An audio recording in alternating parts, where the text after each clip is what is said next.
የፓርላማው ፍልሚያና ጠቅላይ ሚኒስትሩ ያለፉት ጥያቄ እጅግ አነጋጋሪ ሆኗል። ጠቅላዩ ጥያቄውን ለምን ሳይመልሱት አለፉ?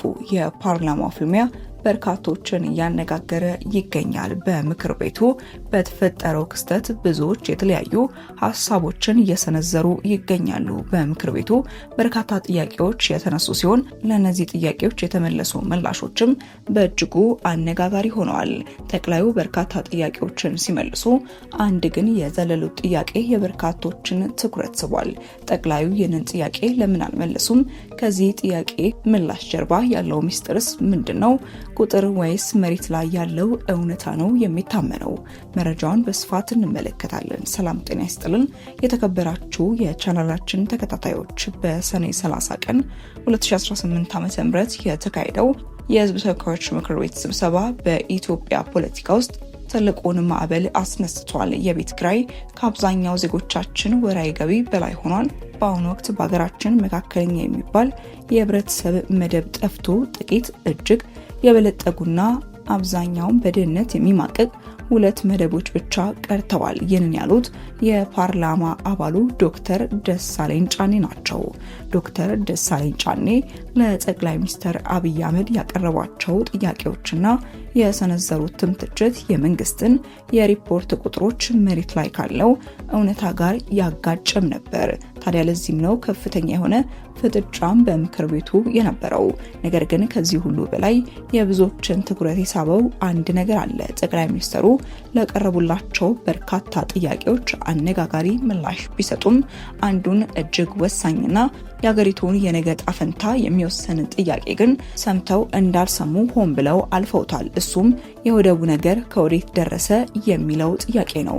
በዛሬው ሰፊ ትንታኔያችን የዶክተር ደሳለኝን ጠንካራ የፓርላማ ፍልሚያ በዝርዝር የምናይ ሲሆን በመጨረሻም ጠቅላይ ሚኒስትሩ የወደቡን ጉዳይ ለምን መመለስ እንዳልፈለጉና በስተጀርባው ስላለው የጂኦፖለቲካ ሚስጥር በስፋት ይዘንላችሁ ቀርበናል። እስከ መረጃችን ፍጻሜ ድረስ አብራችሁን ቆዩ።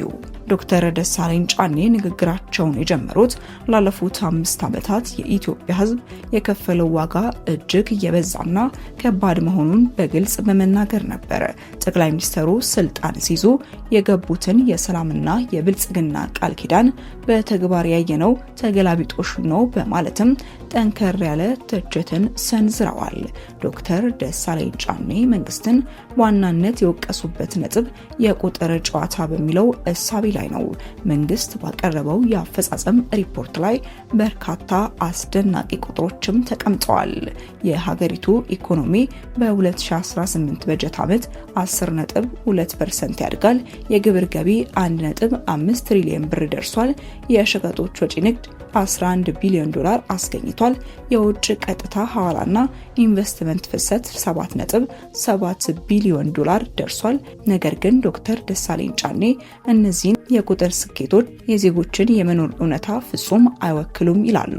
መንግስት እስከ ግንቦት 2018 ዓ.ም አጠቃላይ የዋጋ ግሽበት 13.4%፣ የምግብ ዋጋ ግሽበት ደግሞ 15% ደርሷል ቢልም ማክሮ ኢኮኖሚ ማሻሻያውን ተከትሎ የመጣው ሰማይ የነካ የዋጋ ግሽበት በሚሊዮኖች የሚቆጠሩ ዜጎችን የመግዛት አቅም ሙሉ በሙሉ አሳጥቷል። በተለይም ቋሚ ደሞዝተኛው፣ ዝቅተኛ ገቢ ያላቸው የከተማ ነዋሪዎችና አነስተኛ አርሶ አደሮች በስውር ረሃብ ውስጥ እንደሚገኙ በመግለጽም በኢትዮጵያ ውስጥ መካከለኛው መደብ ጠፍቶ ሀገሪቱ የጥቂት እጅግ ባለሀብቶችና የብዙሃን ምስኪኖች ሀገር ሆናለች ሲሉም አስረድተዋል።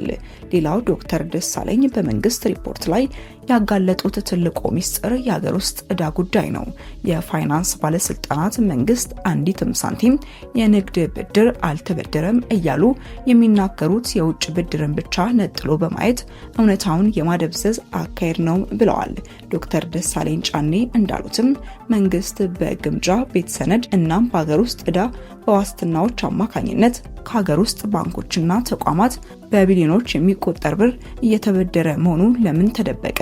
ይህ አካሄድ የሀገር ውስጥ ዕዳ ሸክምን በከፍተኛ ደረጃ ካናረው በላይ የግሉ ዘርፍ ከባንክ ሊያገኝ የሚችለውን የብድር ዕድል አጽብቦታል። በተጨማሪም መንግስት የሰብአዊ ድጋፍ ፈላጊዎች ቁጥር ከ27 ሚሊዮን ወደ 2.3 ሚሊዮን ወርዷል ማለቱ የቁጥር ማሳመር ፖለቲካ መሆኑን ገልጸው እንደ WFP እናም FAO ያሉ ዓለም አቀፍ ተቋማት ግን አሁንም ከ15.8 እስከ 21.4 ሚሊዮን ኢትዮጵያውያን ከፍተኛ የምግብ እጥረት ውስጥ እንዳሉ እንደሚገልጹም አስታውሰዋል። ዶክተር ደሳለኝ ጫኔ በንግግራቸው እጅግ ልብ የሚነካና አሳሳቢ ያሉት የትምህርት ዘርፉን ውድቀት ነው። በሪፖርቱ 26 ሚሊዮን ተማሪዎች ተመዝግበዋል ተብሎ በስፋት ቢወራም የ12ኛ ክፍል ማጠናቀቂያ ፈተና ከወሰዱት ውስጥ 50% እና ከዚያ በላይ ማምጣት የቻሉት 8.7% ወይም 50 ሺህ ተማሪዎች ብቻ ናቸው። ይህ ማለት 92% የሚሆን ተማሪ ወድቋል ማለት ነው። ዶክተር ደሳለኝ ራሳቸውን ሕይወታቸውን በማስተማር ያሳለፉ መሆናቸውን ጠቅሰው በአስተማሪዎች ዘንድ ያለውን አንድ ወርቃማ ሕግ አንስተዋል። መምህሩ ፈተና አውጥቶ ተማሪዎችን ማሳለፍ ካልቻለ የወደቀው መምህሩ ነው። ስለዚህ 92% ተማሪ ከወደቀ የወደቀው ትምህርት ሚኒስቴርና የመንግስት የትምህርት ፖሊሲ ነው ብለዋል። ይህንን ሂደትም ከፍተኛ የትውልድ ብክነት ሲሉም ጠርተውታል። ዶክተር ደሳለኝ ችግሮችን ከመንቀፍ ባለፈ 4 ዋና የመፍትሄ አቅጣጫዎችንም አስቀምጠዋል። የመጀመሪያው እውነተኛ ብሔራዊ ውይይትና የፖለቲካ መፍትሄ ነው። የብሔራዊ ምክክር ሂደቱ ከመንግስት ተጽዕኖ ነፃ መሆን አለበት። የታጠቁ ኃይሎች ውጊያ ላይ እያሉ የሚደረግ ምክክር ትርጉም የለውም።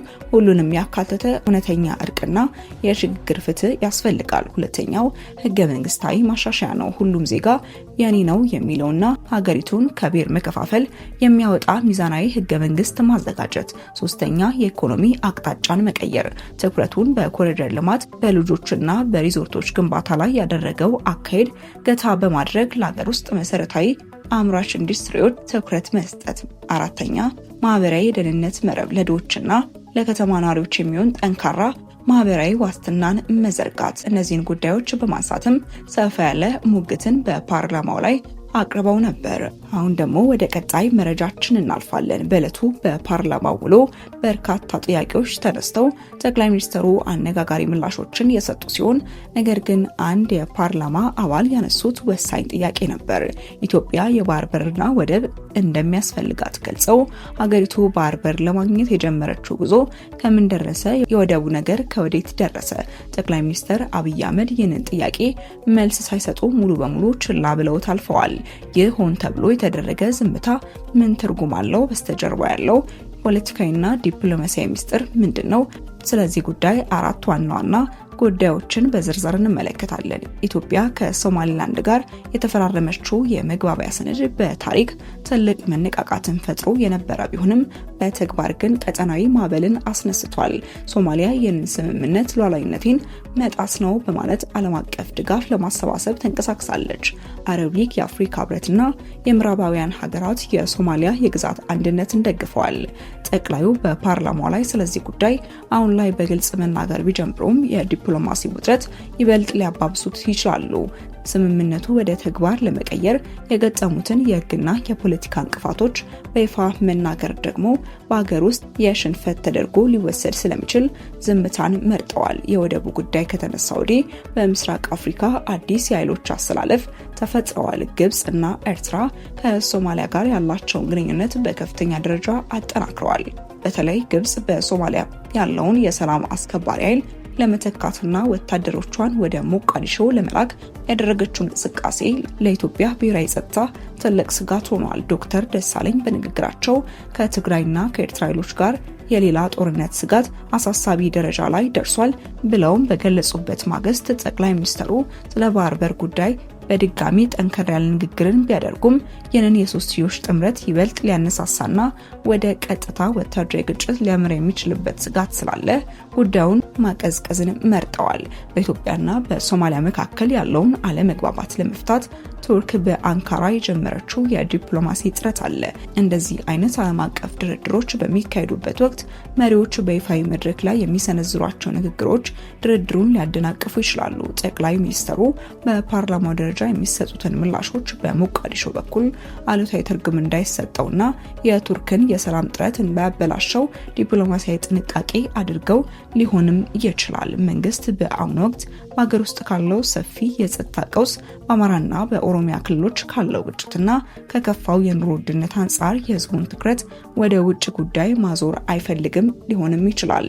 ቀደም ሲል የወደብ ጉዳይ እንደ ትልቅ የፖለቲካ ትረካ ሲያገለግል የነበረ ቢሆንም አሁን ላይ ግን ህዝቡ ከባህር በር በፊት የዕለት እንጀራና ሰላም ይቅደሙኝ የሚል ጥያቄ በስፋት እያነሳ በመሆኑ የወደብ ጉዳይ አሁን ባለው የውስጥ ቀውስ ወቅት የሚሸጥ የፖለቲካ ካርድ አለመሆኑን መንግስትም ተረድቶታል። የተከበራችሁ ተመልካቾቻችን የዶክተር ደሳለኝ ጫኔ የፓርላማ ጥያቄዎች መሬት ላይ ያለውን የኢትዮጵያን የኑሮ ሁኔታ፣ የትምህርት ውድቀትና የፖለቲካ ስብራት ያሳዩ ነበሩ። ጠቅላይ ሚኒስትሩ ለነዚህ ሁሉ ምላሽ ለመስጠት ቢሞክሩም የሀገሪቱን የጂኦፖለቲካ ማዕከል የነካውን የወደቡን ጥያቄ ግን በዝምታ አልፈውታል። የዝምታ ደግሞ ከሽንፈት የመነጨ ሳይሆን ከበስተጀርባው ካለው እጅግ ውስብስብ የዲፕሎማሲ አጣብቂኝና የቀጠናው ጦርነት ስጋት የመነጨ ስልታዊ ዝምታ መሆኑንም ተንታኞች ያሳያሉ። እናንተስ ምን ታስባላችሁ? ዶክተር ደሳለኝ ጫኔ ያነሷቸው የኑሮ ውድነትና የትምህርት ጥራት ውድቀት ጥያቄዎች በመንግስት ቁጥሮች ሊታለፉ የሚችሉ ናቸው? ጠቅላይ ሚኒስትሩስ የወደቡን ጉዳይ ዝም ማለታቸው ትክክለኛ የዲፕሎማሲ አካሄድ ነው ወይስ ጉዳዩ የደረሰበትን ሁኔታ መደበቅ? ሐሳብና አስተያየቶቻችሁን በኮሜንት መስጫው ላይ አስፍሩልን። ቪዲዮውን ከወደዳችሁ ላይክ ማድረጋችሁን፣ ለሌሎች እንዲደርስ ሼር ማድረጋችሁንና አዳዲስ ትኩስ መረጃዎች እንዲደርሷችሁ ቻናላችንን ሰብስክራይብ ማድረጋችሁን እንዳትረሱ። በቀጣይ መረጃ እስክንገናኝ ድረስ መልካም ቆይታ።